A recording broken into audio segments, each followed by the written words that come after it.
Добрый день, уважаемые жители Ильшевского района. Сегодня четверг, 11 февраля, и мы начинаем брифинг по вопросам профилактики коронавирусной инфекции.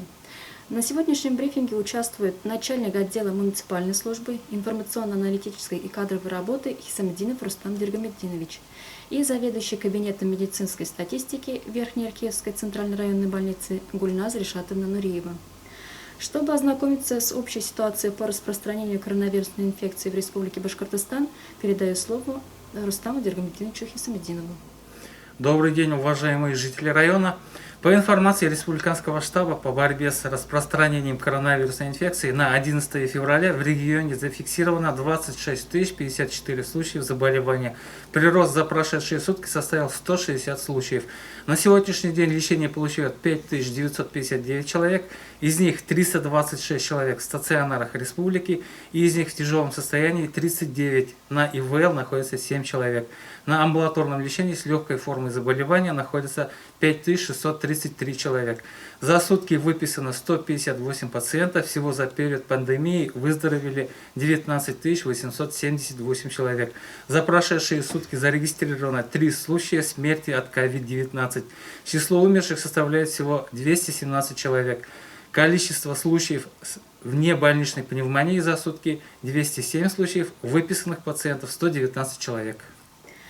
С общей ситуацией по распространению коронавирусной инфекции в районе ознакомит Гульназ Ришатовна Нуриева. Добрый день, уважаемые жители района. На сегодняшний день имеется 428 подтвержденных случаев новой коронавирусной инфекции.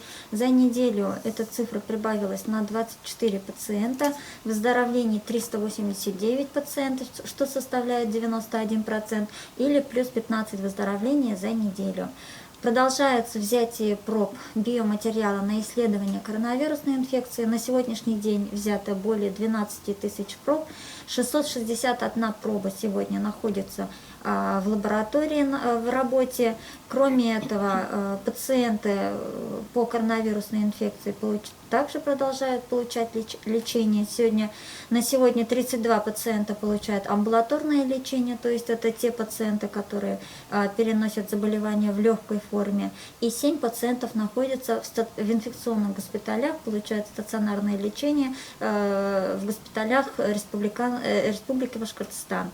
Кроме этого, с подозрением на коронавирусную инфекцию также находятся в инфекционных госпиталях республики 2 пациента. Расскажите, пожалуйста, как проходит в районе прививочная кампания? На сегодняшний день всего привито 330 человек. Из них 210 пациентов уже охвачены вторым компонентом вакцины. То есть 210 человек у нас закончили полную схему вакцинации и вполне могут уже взять справки о том, что они уже привиты против коронавирусной инфекции.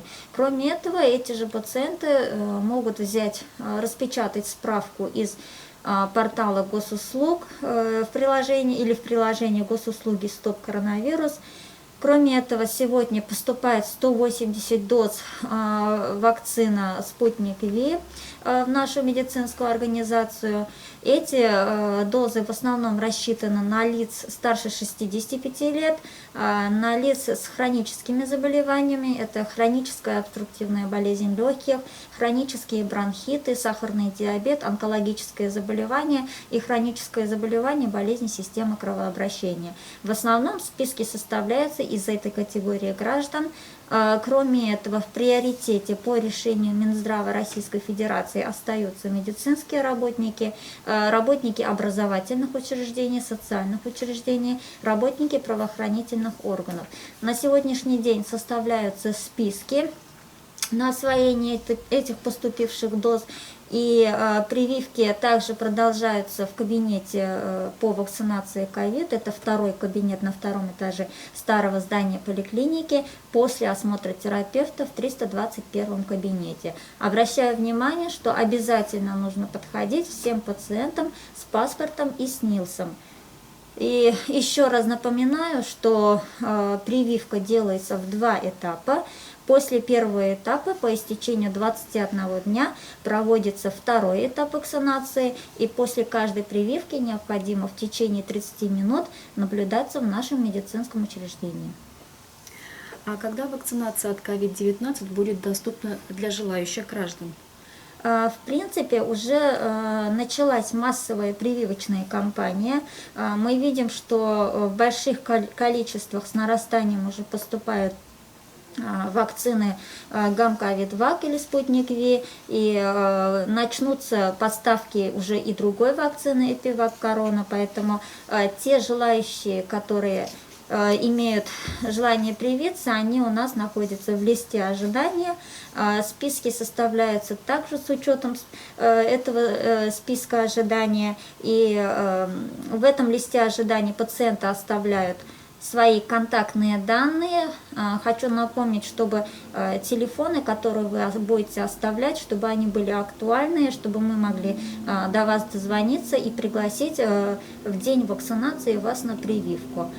И еще раз хочу добавить, что защитный титр антител, то есть иммунитет, вырабатывается через 42 дня после введения второго компонента, поэтому в это время, вот в течение 42 дней, обязательно пациентам нужно соблюдать все меры и требования безопасности.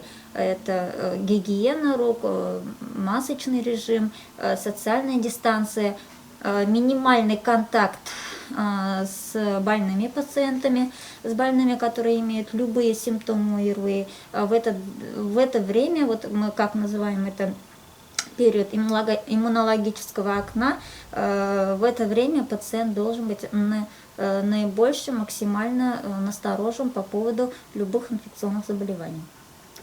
От жителей поступил такой вопрос. Я переболел коронавирусом и у меня есть антитела.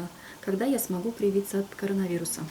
По рекомендациям Министерства здравоохранения Российской Федерации, те пациенты, которые перенесли коронавирусную инфекцию, те пациенты, которые имеют антитела в крови к иммуноглобулину G и M коронавирусной инфекции, не прививаются.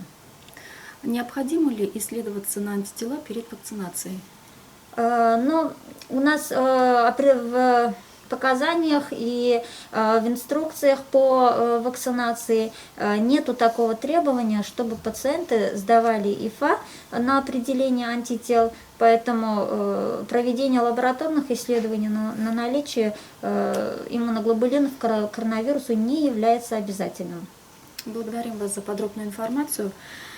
Теперь отойдем от темы коронавируса и такой вопрос. С 1 февраля 2021 года проиндексированы многие виды социальных пособий.